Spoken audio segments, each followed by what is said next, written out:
This all comes as a poll finds that Americans' attitudes about race relations have plummeted since President Obama was elected. Right now, only 52% of whites and 38% of blacks have a favorable opinion of race relations here in the U.S. At the beginning of President Obama's first term, 79% of whites and 64% of blacks held a favorable view of that same relationship.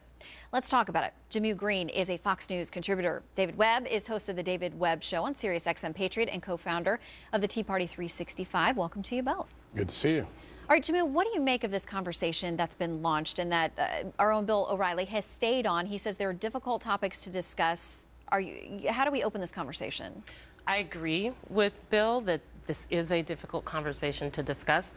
I agree with him on some aspects of it, but I think there were some parts of it that were a bit ridiculous. When he says own people, aren't we all Americans? Isn't this all an American problem that we all should be focused on? So pointing to only the civil rights leadership as being responsible for the deaths that are happening in Chicago is wrong and is a part of how we are being split apart racially in this country. So we can't just say it's the responsibility of black leaders to fix this problem. It's the responsibility of all of us. And the level of attention that this conversation has gotten after the Trayvon Martin trial or Zimmerman trial is the level of attention that we should be looking at this every single day. Al Sharpton has a national television show. Why isn't he talking about these issues every single day, starting marches and rallies that are focused on this every day? Why do we only talk about gun control when young kids are killed in Connecticut? This is a problem that we all need to understand does not get as much attention. We all are responsible for name calling, which is something that folks on the right like to do, calling the president race baiting, calling them race hustlers, calling people thugs. That does no good at all. It is an industry that both the right and the left are engaged in, and it is absolutely ineffective. David? Well, I know Jehmu's referring to me because I call them the race profiteers, and I do it because it's based on the fact of how they act. But Bill, you know, Jehmu equates a number of things that are wrong here. One, she says it's an American problem. That's true. But the purported leaders, those who have set themselves up as leaders, Jesse Jackson, Al Sharpton, and all the others, they've failed to highlight the problems and deal with them as they happen, because in the grievance industry, it's more important to have the fight. They're having the same fight as in 1964, 65. This is 2013. And while we can't pretend that racism doesn't exist, we can't pretend it exists everywhere. So now what do? Bill's talking about accountability and responsibility. What do a group of people who have a serious problem as part of the American mosaic do? Yes, all have to be involved in this. It doesn't just affect blacks, but they need to take on this issue at the community level. And the grievance industry has spent a whole lot of time in the argument, in the fight. They can rally all they want, but they don't advance actions that actually provide solutions. Well, the problem is, Shannon, that David Webb only is making an industry for himself in pointing fingers at these leaders.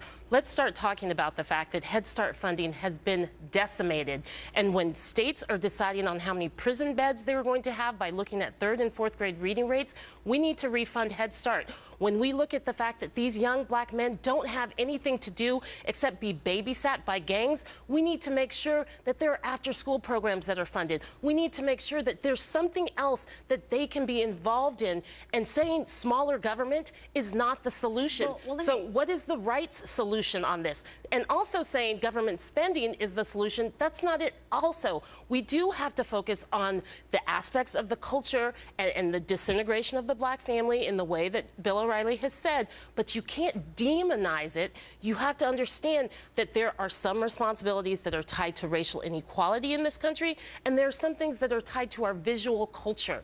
And our visual culture tells us that we should not value black men, that they aren't worth anything, that they are up to no good, and we have to change that. We in the media can't make a living off of only pointing fingers at people we disagree with without saying, these are solutions. Why aren't you talking about this? Give this issue a platform. Let's pause just for a second. Let me ask you about this, because you brought up so many things there that have been part of this discussion. You talk about children and education. You talk about young men who don't have anything to do and they don't have different outlets. Unsupervised, that's not good for kids of any race when they're, you know, have nothing to do and the parents aren't involved in education, those kinds of things. But you talked about the family core and how that's been under attack, how there's discussion.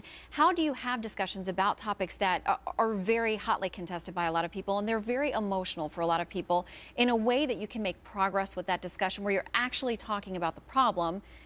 Is there a way to do that without inflaming tensions and emotions? There is. If you have a discussion where you first start with talking about the issue, not coming from a partisan lane on this. Look, family breakdown in the black community absolutely swung since the 60s.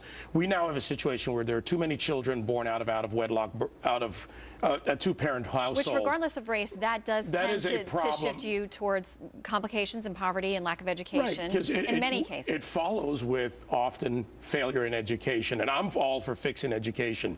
Broken education system supported by groups like the NAACP, which frankly has a national policy against charter schools and magnet schools and school choice in general, when that has been proven to help. You have a good, hang on. I didn't say 100%, Jehmu, but let me finish my point.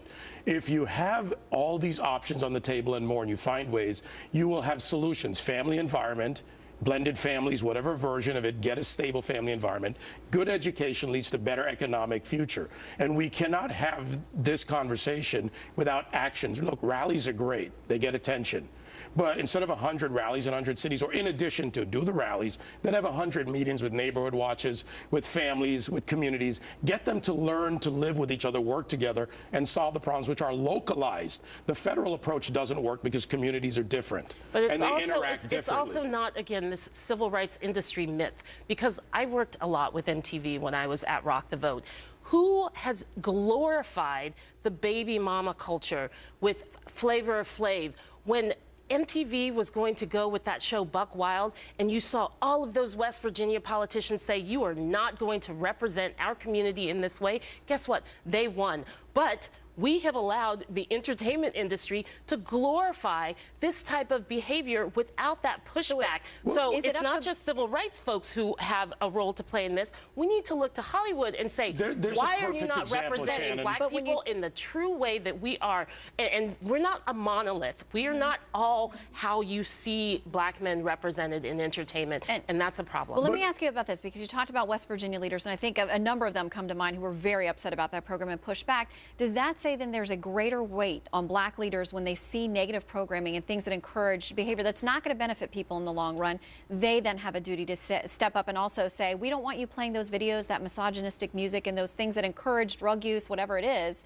Is there a greater weight on them to step up and say that? Shannon, I'm going to back away from the greater weight, because I'm an American, and I think that great weight, everyone should feel it. We shouldn't just have white celebrities tweeting about trade. Wait a second, David. We shouldn't have just white celebrities tweeting about the pain of the verdict in the Zimmerman trial, and not have paying any attention to how the industry that they make millions of dollars of profits on have profited off of very negative messages. So if Kirstie Alley wants to get involved with the Trayvon Martin situation, then she needs to get involved with the deaths in Chicago.